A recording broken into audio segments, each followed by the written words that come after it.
acting like you're trying to get in there. Porter's Please, sister, you already know what happened to Gmail her. That's why you all on the news acting like you're trying to get in there to her. Yeah, please. You killed her. That's why you couldn't even go back in there. You just act like you was on the outside and you ain't do it. Like, that shouldn't make sense. So you don't believe the story that he was trying to save her? Hell no. Hey you, it's me, Tink. May I ask you to like the button on your way in and make sure you share this content to other people who may be interested. If you yourself is interested in being notified every time I drop a video, make sure you hit the notification bell. Thank you. Sometime I wanted to talk to you guys about Kim Porter's death, specifically the suspicious circumstances surrounding her death. And ever since Cassie has filed that lawsuit against Diddy, although she got a major payout, there has been a lot of other things that has come out about Diddy, including Kim Porter's death. It's just a little background for the people who do not know who Kim Porter is. That she was in a relationship with Diddy for more than a decade, dated from 1994 to 2007. and they welcomed 3 children together, including a set of twins. Diddy also adopted her oldest son, Quincy Taylor Brown, whose dad is Albie Shore. Keep this in mind because we will circle back to Albie Shore later.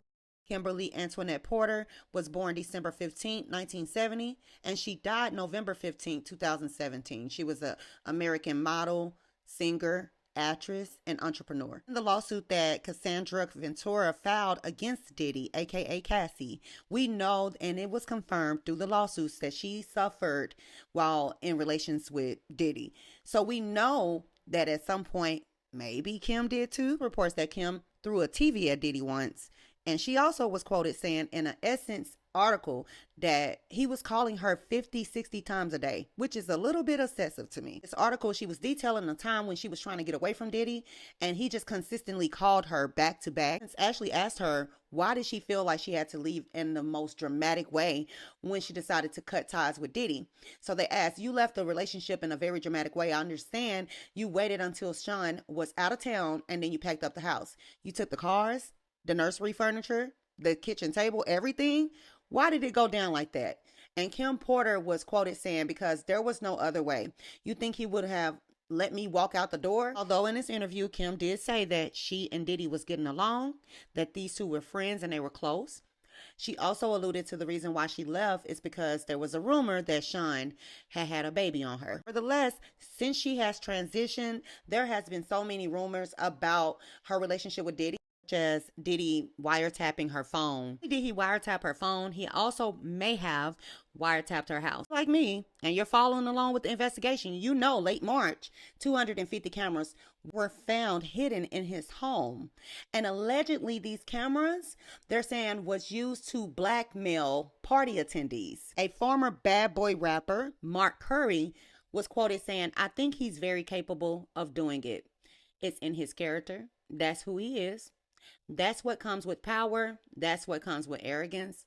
That's what makes him, Curry said. I have not found not one person outside of Stevie J who's been quoted saying something nice about Diddy. That's pretty telling, and that makes sense as to why Kim wouldn't say in these interviews specifically what she dealt with Diddy. I'm sure she would, hold that close to her vest and just tell people that's closer to her, such as Albie Shore. The singer Albie Shore was briefly married to Kim Porter, but the interesting thing about Albie is that he had posted this exactly 2 months before he went into this coma. As you can see, he was very emotional this day, and he was detailing how he found out about Kim Porter's passing. Clearly reads that Kimberly didn't just check out all of a sudden over pneumonia. This is where I get in trouble. He even tagged Diddy's name. Singer remained in this coma for almost 2 months, but his assistant also made a post that says black women end up being the sacrifice for the free.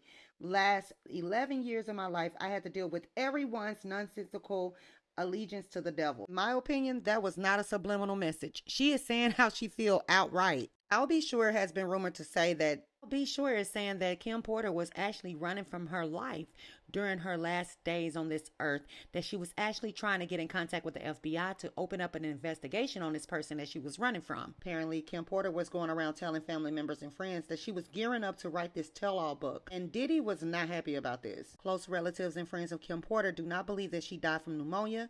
They feel like she was poisoned instead. And Al isn't the only one that feels this way.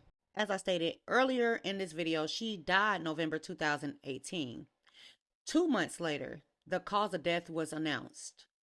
Kamora Lee was reportedly the one who may have found Kim. However, I found an article detailing how Kimora Lee went to Kim Porter's home when she died. So I'm not sure if she was the one to call the police or not, but the article is saying that she actually pulled up to the house the day that the ambulance showed up, and she was in total shock. Kimora Lee and Kim were good friends. So to say she was heartbroken to find out that her friend was no longer on this earth is an understatement. She was, quote, saying that we are so alike in many ways. We share clothes, food, attitudes, friends, enemies, the greatest happiness, and the worst sadness. We've been married, given birth, raised families, gotten divorced, experienced death, and everything in between together, she recalled. Then her fireplace in her home was set on fire. Something I remember hearing Kimora, it's either she said this or I read it somewhere. Kimora Lee said that she warned Kim not to take that house that Diddy had bought for her.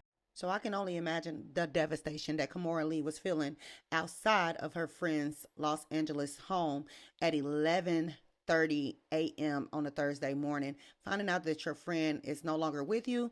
But at that time, like I said, they didn't know the cause of death. Beginning of this video, I played a clip from an interview of Kim Porter's sister saying that not only did she find it suspicious that her sister died from flu-like symptoms or pneumonia, she found it very suspicious that Diddy was going back and forth in the home hours after Kim was found in her home. So at this point, we have I'll Be Sure.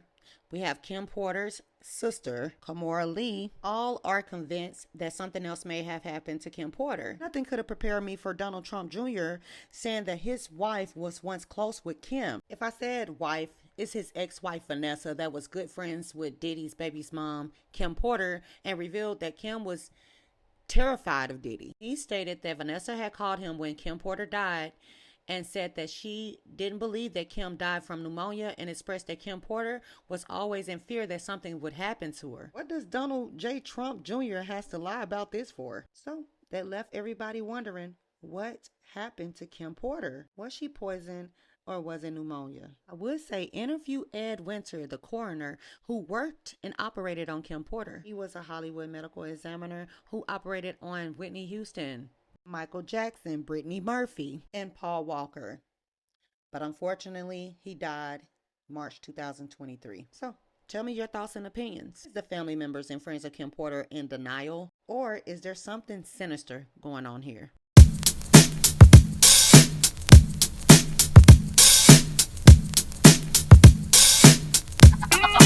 Warning, warning, warning.